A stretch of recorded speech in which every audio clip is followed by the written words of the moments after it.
اعوذ باللہ من الشیطان الرجیم بسم اللہ الرحمن الرحیم۔ جیسا کہ آپ کے لقب سے ظاہر ہے کہ آپ تمام ائمہ کے مقابلے میں سب سے بڑے مقام و مرتبے پر فائز ہیں۔ اسلامی فقہ میں حضرت امام اعظم ابو حنیفہ کا پایہ بہت بلند ہے۔ آپ کا اصل نام نعمان بن ثابت بن زورتا رضی اللہ تعالیٰ عنہ ہے۔ آپ سن 80 ہجری و مطابق سن 699 عیسوی میں کوفہ میں پیدا ہوئے۔ آپ نے فقہ کی تعلیم اپنے استاد حماد بن ابی سلیمان سے حاصل کی۔ آپ کے استادہ کا سب سے پہلا طبقہ صحابہ کرام رضی اللہ تعالیٰ عنہ ہے۔ آپ اس اعتبار سے منفرد ہیں کہ آپ تابع رسول ہیں۔ آپ نے صحابہ کرام رضی اللہ تعالیٰ عنہ سے علم حدیث حاصل کیا۔ آپ کے علاوہ امام مالک سمیت ائمہ حدیث اور ائمہ فقہ میں کوئی امام بھی تابع نہیں۔ آپ نے صحابہ کرام رضی اللہ تعالیٰ عنہ کی براہ راست زیارت کی اور ان سے حدیث نبوی کا سماع کیا۔ امام اعظم نے علم حدیث کے اصول کے لیے 3 مقامات کا بطور خاص سفر کیا۔ آپ نے علم حدیث سب سے پہلے کوفہ میں حاصل کیا، کیونکہ آپ کوفہ کے رہنے والے تھے اور کوفہ علم حدیث کا بہت بڑا مرکز تھا۔ گویا علم حدیث کے گھر میں پیدا ہوئے، وہیں پڑھا۔ کوفہ کے سب سے بڑے علم کے وارث امام اعظم خود بنے۔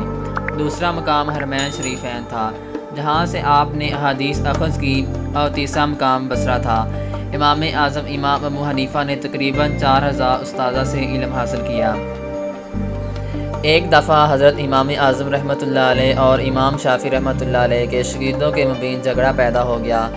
ہر گروہ اپنے امام کی فضیلت کا دعوے دار تھا۔ حضرت امام ابو عبداللہ رحمۃ اللہ علیہ نے دونوں کے اور اصحاب شافعی سے فرمایا، پہلے تم اپنے امام کے استاذہ گنو۔ جب گنے گئے تو 80 تھے۔ پھر انہوں نے احناف سے فرمایا، اب تم اپنے امام کے استاذہ گنو۔ جب انہوں نے شمار کیے تو معلوم ہوا وہ 4000 تھے۔ اس طرح استاذہ کے عدد نے اس جھگڑے کا فیصلہ کر دیا۔ آپ فقہ اور حدیث دونوں میدانوں میں امام الائمہ تھے۔ حضرت امام اعظم امام ابو حنیفہ رحمۃ اللہ علیہ کے 1000 کے قریب شاگرد تھے، جن میں 40 افراد بہت ہی جلیل القدر تھے اور وہ درجہ اجتہاد کو پہنچے ہوئے تھے۔ وہ آپ کے مشیر خاص بھی تھے۔ ان میں سے چند کے نام یہ ہیں: امام ابو یوسف رحمۃ اللہ علیہ، امام محمد بن حسن الشیبانی رحمۃ اللہ علیہ، امام حماد بن ابی حنیفہ رحمۃ اللہ علیہ، امام ظفر بن حذیل رحمۃ اللہ علیہ، امام عبداللہ بن مبارک رحمۃ اللہ علیہ، امام وکیع بن جراح رحمۃ اللہ علیہ، امام داؤد بن نصیر رحمۃ اللہ علیہ۔ کتاب صحیح البخاری کے مؤلف امام محمد بن اسماعیل بخاری اور دیگر بڑے بڑے محدثین کرام اللہ آپ کے شاگردوں کے شاگرد تھے۔ آپ نہایت ذہین اور قوی حافظہ کے مالک تھے۔ آپ کا زہد و تقوی، فہم و فراست اور حکمت و دانائی بہت مشہور تھی۔ آپ نے اپنی عمر مبارک میں 7000 مرتبہ قرآن ختم کیا۔ 45 سال تک ایک وضو سے 5 نمازیں پڑھی۔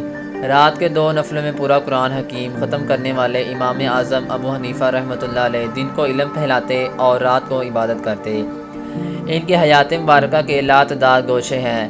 ائمہ حدیث آپ کا ذکر کرتے ہوئے کہتے ہیں کہ ایک طرف آپ علم کے سمندر ہیں اور دوسری طرف زہد و تقوی اور طہارت کے پہاڑ ہیں۔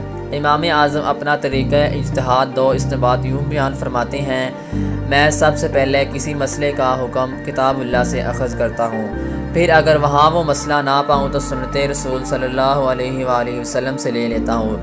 جب وہاں بھی نہ پاؤں تو صحابہ کرام رضی اللہ تعالیٰ عنہ کے اقوال میں سے کسی کا قول مان لیتا ہوں اور ان کا قول چھوڑ کر دوسروں کا قول نہیں لیتا۔ اور جب معاملہ ابراہیم شعبی، ابن سیرین اور عطا پر آ جائے تو یہ لوگ بھی مجتہد تھے اور اس وقت میں بھی ان لوگوں کی طرح اجتہاد کرتا ہوں۔ آپ کے اجتہادی مسائل تقریباً 1200 سال سے تمام اسلامی ملکوں میں پھیلے ہوئے ہیں۔ اس لیے بڑی بڑی عظیم اسلامی سلطنتوں میں آپ ہی کے مسائل قانون سلطنت تھے، اور آج بھی اسلامی دنیا کا بیشتر حصہ آپ ہی کے مذہب کا پیروکار ہے۔ بغداد شریف نے سن 150 ہجری میں آپ کا انتقال ہوا۔ مقبولیت کا عالم یہ تھا کہ پہلی بار نماز جنازہ میں کم و بیش 50,000 کا مجمع تھا۔ اس پر بھی آنے والوں کا سلسلہ قائم تھا، یہاں تک کہ 6 بار نماز جنازہ پڑھائی گئی۔